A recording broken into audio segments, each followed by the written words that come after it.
So good afternoon, everyone. Welcome to 96th webinar of RAEX-Sustainability webinar cycle.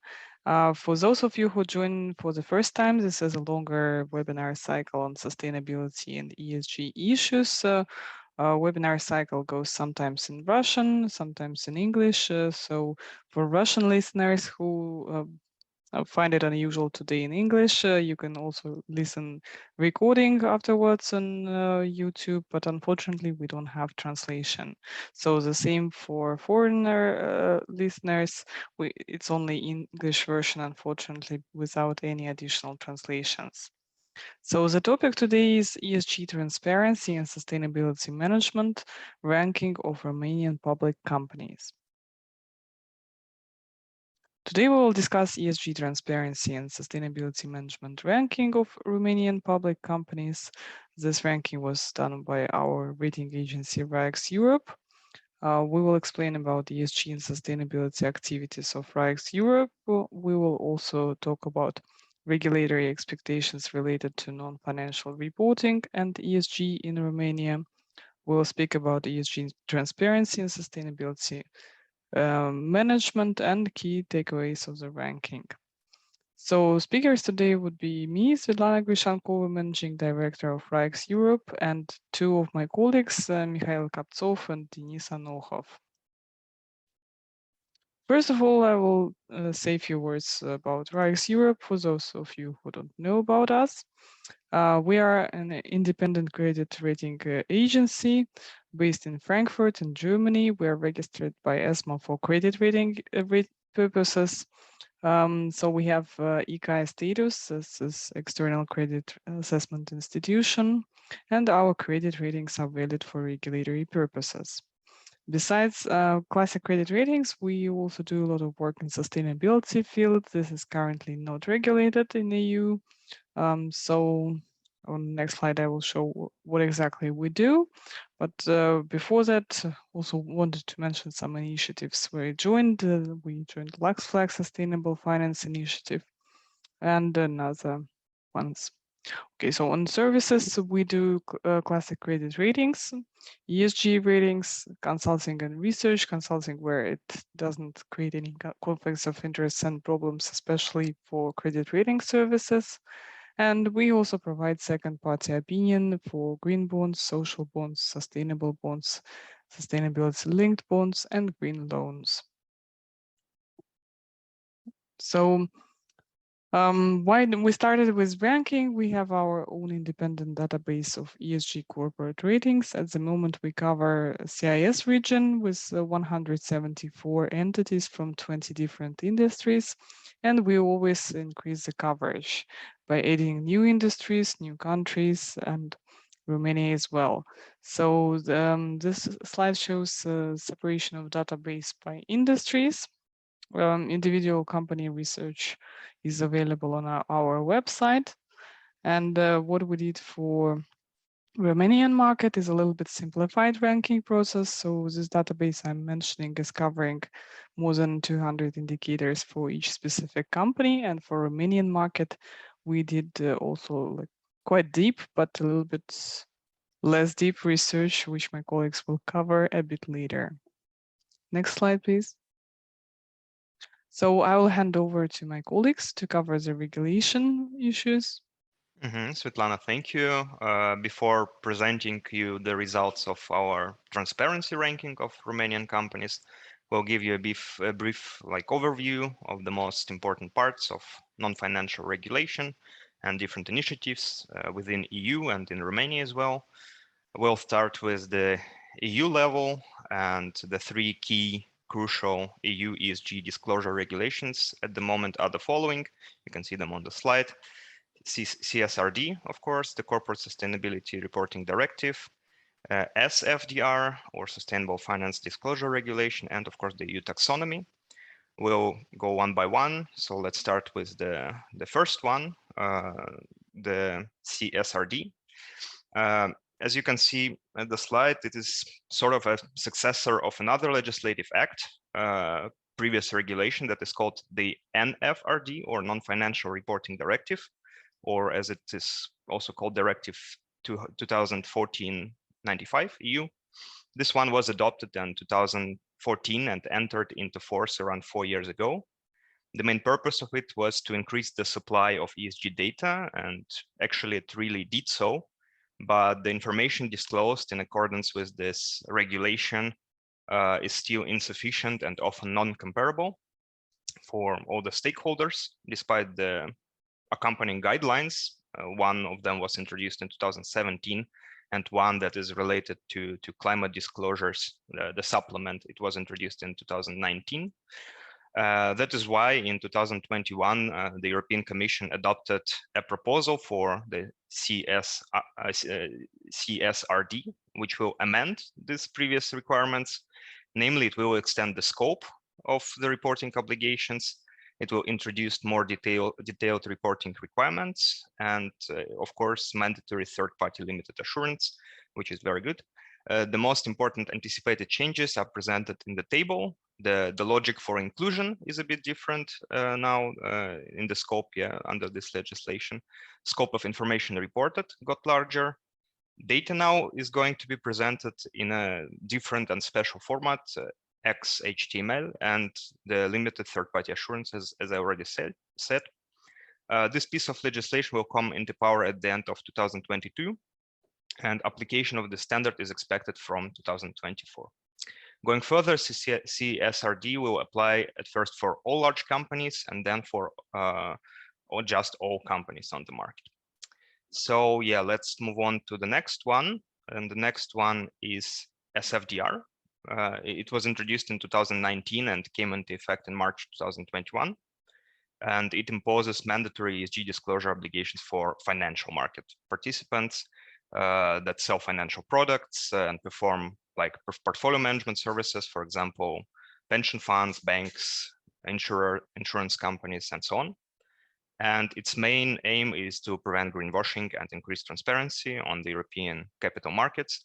That's why both entity level and product level disclosures are mandatory under this regulation. Format and content of the reported information is regulated by additional specifications that are called RTS, or regulatory technical standards. And the next one, we are moving on to the EU taxonomy.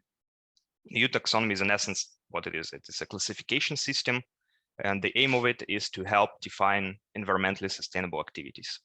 It applies to the same companies under the scope of an FRD, which I described previously, and to financial market participants as well.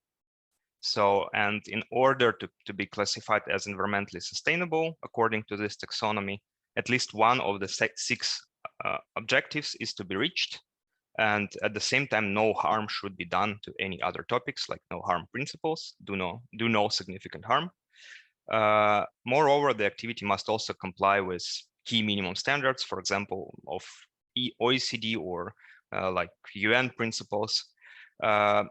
Contribution or harm are measured based on the special technical criteria, or as I fully called, technical screening criteria. First two of them were published in June 2021. And starting from this year, the companies report on taxonomy eligibility for such topics. The first two, namely climate change adaptation and climate change mitigation.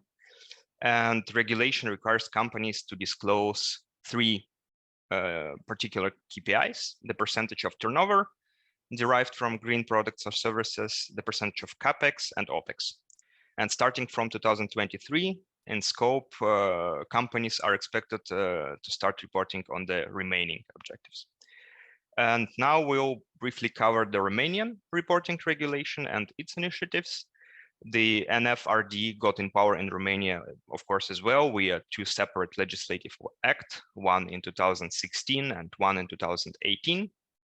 According to the local regulation, currently all companies in Romania with 500 or more employees are required to disclose material ESG information, both Romanian companies and foreign companies registered in Romania as well.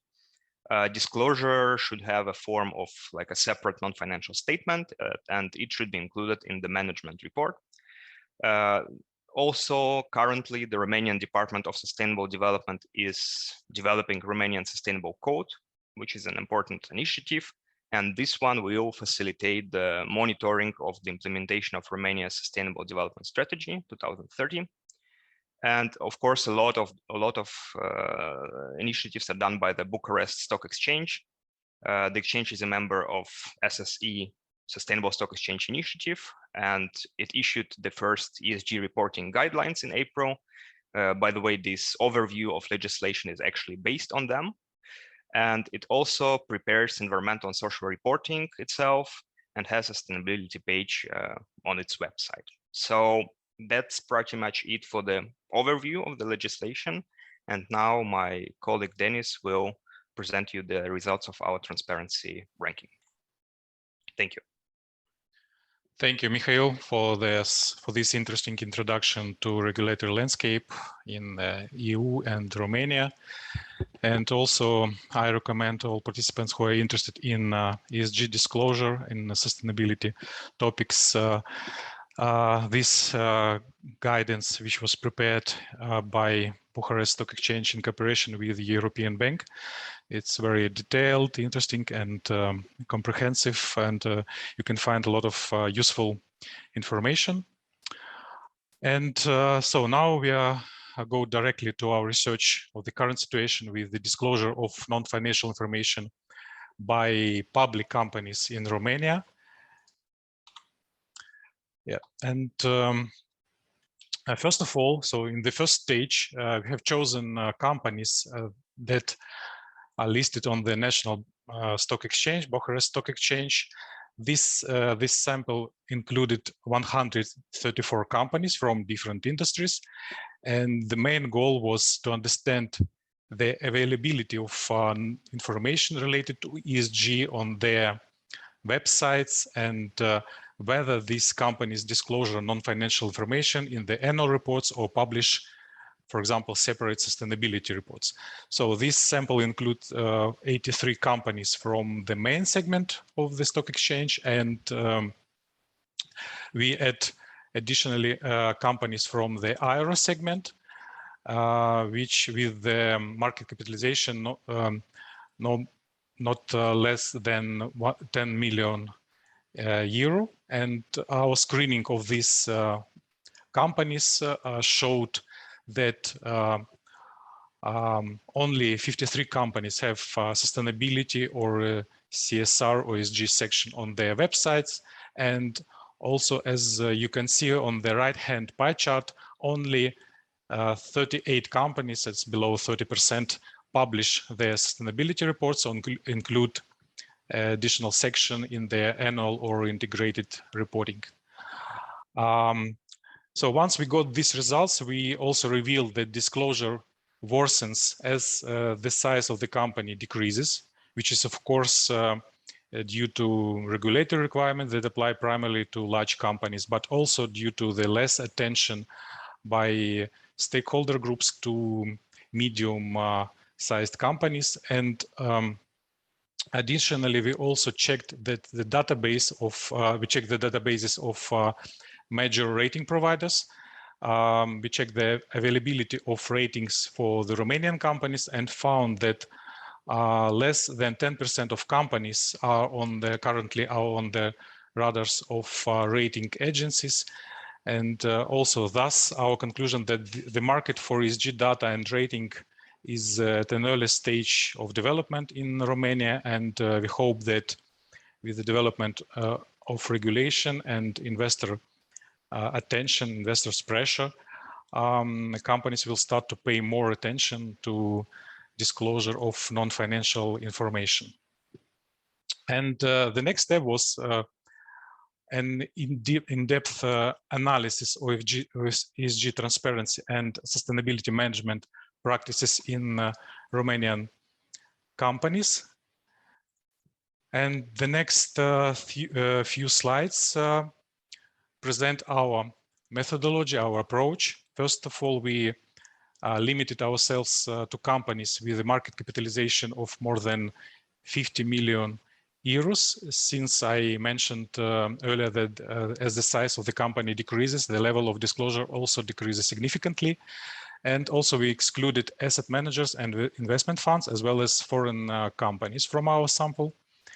The final list of companies consisted of 30 companies, so the largest 30 public companies listed on the Bucharest Stock Exchange, and to which we applied our methodology.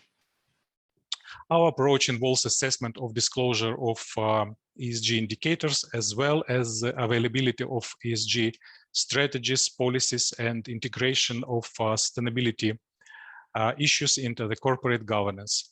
The evaluation criteria include 4 main blocks: environmental factors, social factors, and corporate governance, and as well as sustainability management practices in these companies. We took into our consideration not only the presence of or absence of information, but also its completeness and clarity of this information. The total number of all factors in our methodology, of all indicators of our methodology, amounts to 94. However, for certain industries such as banks, the number of indicators was only 77.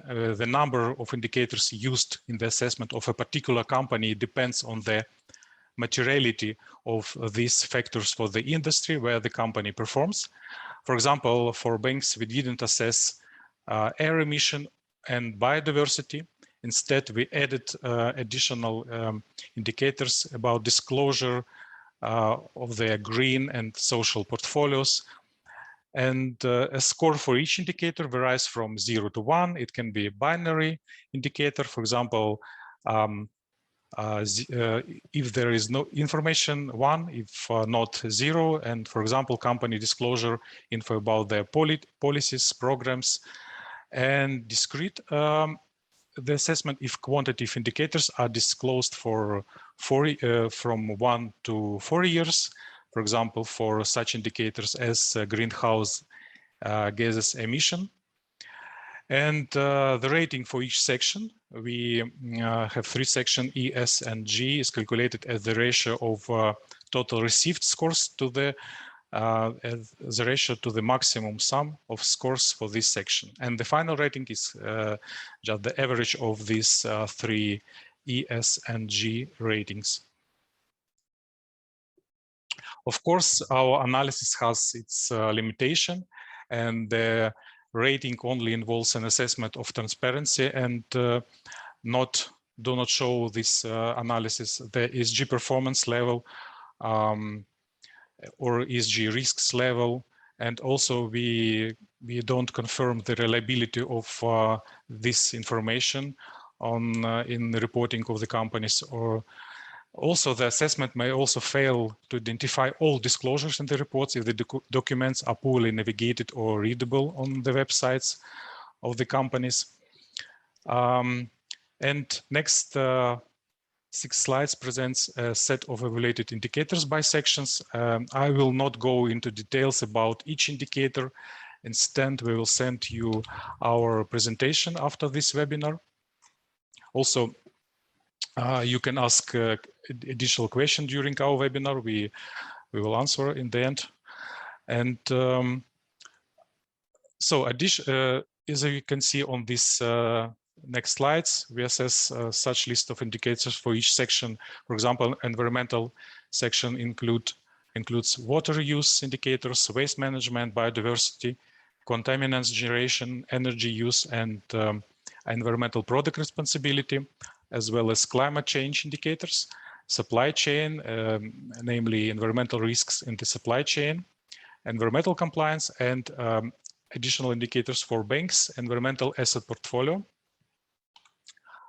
For social section, we assess labor practices, diversity and inclusion, occupation health and safety, social benefits, talent attraction and retention in the companies, and indicators related to local communities, and also as well as human rights, social risks in the supply chain, data privacy, financial product responsibility, and social asset portfolio for banks, and product safety and quality as well.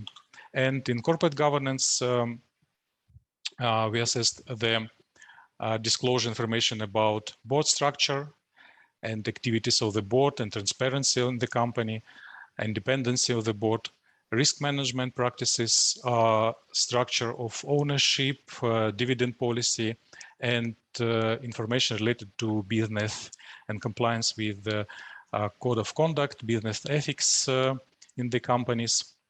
And additionally, we add additional sections such as reporting practices, and where we check the availability of financial statements, ESG reporting, external assurance of ESG reports, and whether the company follows the GRI or other international standards during the process of the prepare the reporting. And also we examine the current sustainability management practices in the companies based on the information we found in reporting and websites. For example, does the company has ESG strategy or ESG policy, or the company identify ESG material topics? Does the company have targets and KPI related with ESG?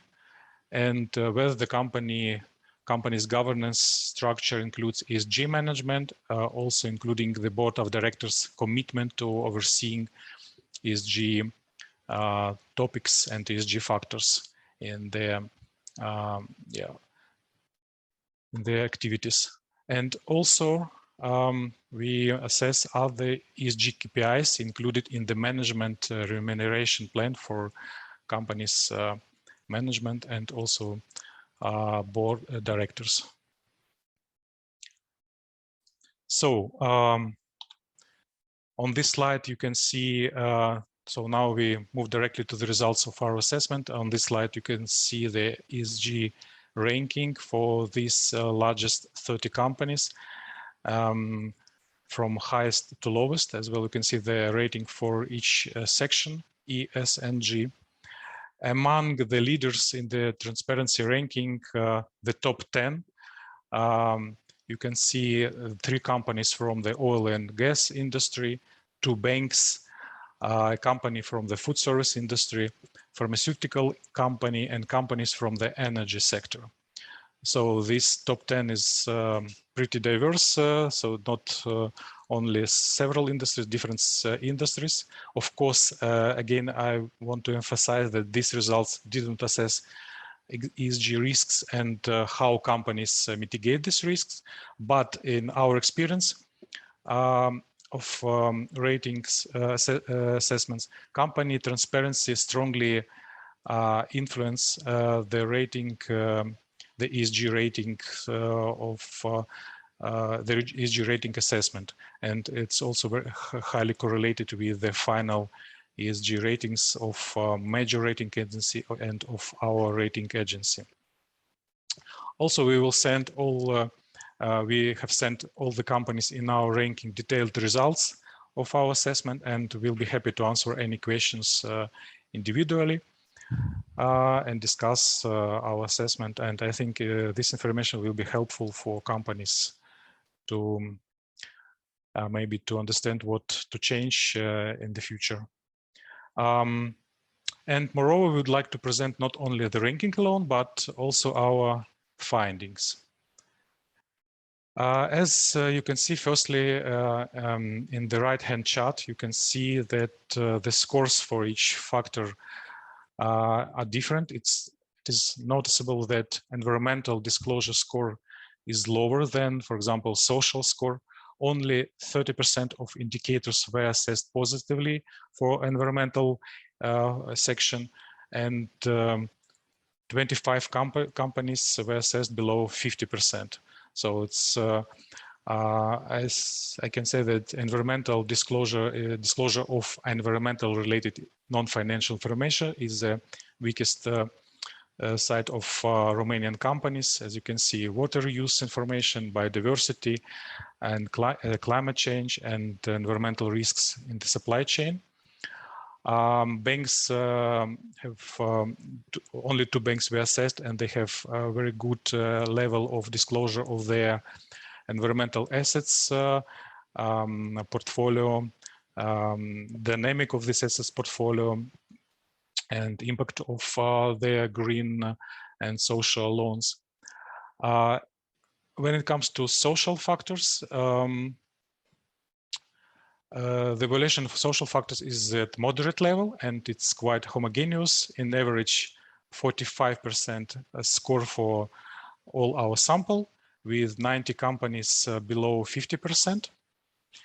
And you can see that the usually companies has average disclosure for labor practices, occupation health and safety, and human rights on the high level, and also product safety and quality. The companies which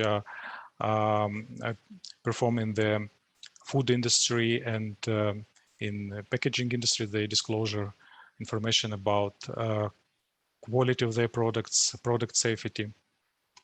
And secondly, as you can see on the chart below, we tested relationship between scores and the company size. In general, companies with the capitalization below 1 billion euros have a high variation of scores from 6 to 72. However, only five companies have score higher than 50. So it's about the companies which with the market capitalization below 1 billion euros, excuse me.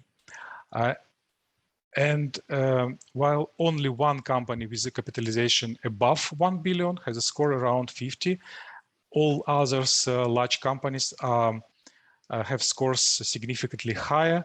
And you can see with the growing of market capitalization, the scores are higher for large companies. Of course, our sample is not very representative, and especially for large companies, but these results are consistent with our previous research based on our current database of 170 companies. And we understand that for large companies, the ESG disclosure, especially because of regulation and stakeholder engagement, has high importance. Yeah,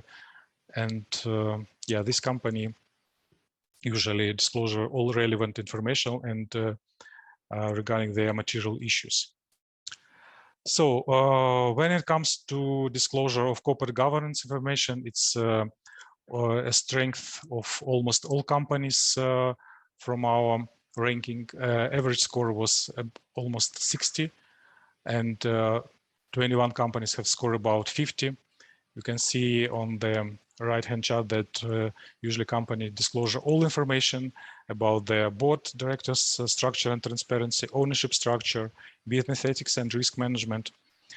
But on the negative side, non-financial reporting and sustainability management practice are on the developing stage, early age stage in Romania, because only 12 companies use GRI standards, and only 2 companies have external assurance of their ESG reporting, and less than 30 companies have sustainability strategy and has commitment to SDGs and have clear ESG targets. So, giving our research, we would like to make some short recommendation to those companies that want to improve their scores to improve their scores and to show for investors and rating agencies this improvement. First of all, we recommend for the companies to identify material topics, considering, of course, stakeholders' feedback, and to develop ESG strategy and policies which are related to environmental, social, and governance topics, which will cover key material factors for these companies. Of course, setting ESG goals is very important, and KPIs, which are with commitment to sustainable development goals, regular non-financial information collection and publishing on their website, usually in the form of ESG data bank, publication of non-financial reports based on, first of all, international standards, and with, of course, with external assurance. Also, we recommend that the company should allocate separate section on their website related to sustainability, which includes all relevant documents, for example, ESG strategies, policies, annual reports, current and previous years, and ESG data file. It's Excel format, which this file are helpful for the stakeholders and financial companies and investors which want to analyze this company. And last recommendation is also to have English version of the website and to public all relevant information in English. It will help to facilitate access to this information by international stakeholders. Yeah, so you can use this recommendation, but yeah, you can also to read this. Also recommend to read this guidelines from Stock Exchange. And thank you very much. If you will have question, we will answer. Yeah, and Svetlana. Thanks, Denis. We actually already have one question in chat. This question, could we please elaborate on climate change non-financial reporting in Romania? Are TCFD recommendations applied, and is it already obligatory? As far as I know, it's not obligatory. There is one company in Romania who is official signatory of TCFD, and this is company number 1 in our ranking on Web Petroleum. Denis, Mikhail, maybe you can add something on this topic. This recommendation are not obligatory, and as I remember, we assessed the availability of TCFD in their reporting practices, but as I remember, we found only 2 examples. Our colleague prompted me the data. We have indeed this indicator. It's called Disclosure of Risks and Opportunities Associated with Climate Change, according to TCFD. And as of now, 3 companies got the best score. These are Petrom, Romgaz, and Nuclear Electrica. And also 2 companies got not the maximum score. So basically 5 companies are now use TCFD recommendations. And of course, the initiative, the CSRD, is expected to embed this framework into the EU legislation and consequently onto legislation of all the countries in the EU. Thanks. Maybe you can also scroll to this moment in the methodology on a slide just for additional clarity. And in the meanwhile, next question in chat, are there any financial or non-financial benefits for the companies being in top 10 of ESG ranking in Romania? No, this is actually new ranking. We're just doing it for transparency, for informational reasons, for having our own benchmarks and communicating with new markets. So directly from our rankings, you don't get benefits, but obviously companies who are in the top of rankings, they're more transparent and they do have benefits from their good ESG position. So they have better communication with their stakeholders, they have better access to financing, and those companies can get also some ESG KPI linked financing, because if all indicators, all information is available, they have better perspectives. So maybe we can scroll to the top 10 just to remind who are those benefiting companies. So yeah, actually like dark green, medium green, those companies. This first 3 companies, they have very high score. I think it's like above 80%. It's very interesting that the company with not big market capitalization, from the pharmaceutical industry, antibiotic is, I hope I pronounce this name in Romanian, I don't know, Antibiotic and Antibiotice. So this company has also very high score and high level of ESG reporting, and as well as BRD, which belongs to Société Générale, and as well as others, 5 companies also have very good environmental and social assessment. Yeah. Also from reporting side, if you look at the reporting of Banca Transilvania, it has a very good chart on communications with stakeholders. Very nice way of showing it. Other things we notice also analyzing Romanian market is that there are quite a lot of international companies present, and those international companies don't have any disclosures on Romanian level. So that's in our perception quite a big problem. Analyzing CIS markets like Russia, Kazakhstan, Uzbekistan, we also faced the same problem. So large international companies, they disclose information on general overall level, but no details and no country specific reports. So we have a next question in chat. Could you please tell a bit more about the situation with KPI for KPIs or KPIs for management? Which companies showed the best performance? Best performance in setting KPIs or best performance in reaching these KPIs? It's very interesting. So I suppose it's a question about we have companies with which publish that their management and directors on the board, they have KPIs related to ESG goals or SDG goals. Yes, we checked these indicators. I don't remember exactly which companies they have. I know it's only like 2 or 3 companies maybe from this sample, from this top 30.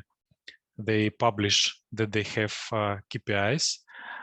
Maybe a lot of companies, they have these KPIs, but it's internal information. So I recommend for the companies to publish on, if they don't have reporting, they can publish just on their website that they have goals, for example, for environmental and social factors, and also to make a reference that this that the management is have a remuneration tied to these KPIs, to reaching these KPIs. Yeah.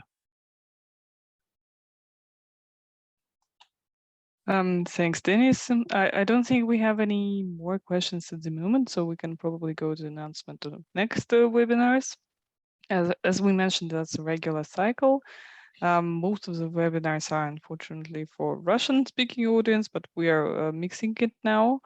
So we will have both types, English-speaking audience and Russian now. Next one will be in Russian on 27th of July. It's 1 p.m. Central European time, 2 p.m. Moscow time. And the topic would be Lean Green, reducing the costs of production processes to maintain sustainability. We also have a Telegram channel with news on sustainability and sources. So we would like to keep in touch with the audience. So if you have any additional questions to us, you can always send emails. And we are always available for further clarifications. So we would like to thank everyone for attention and wish a nice day. Yeah, we will wish all companies have excellent ESG performance and sustainable development of their businesses and high level of ESG disclosure. Thank you very much. Thank you. Bye. Thank you. Yeah, Bye. bye.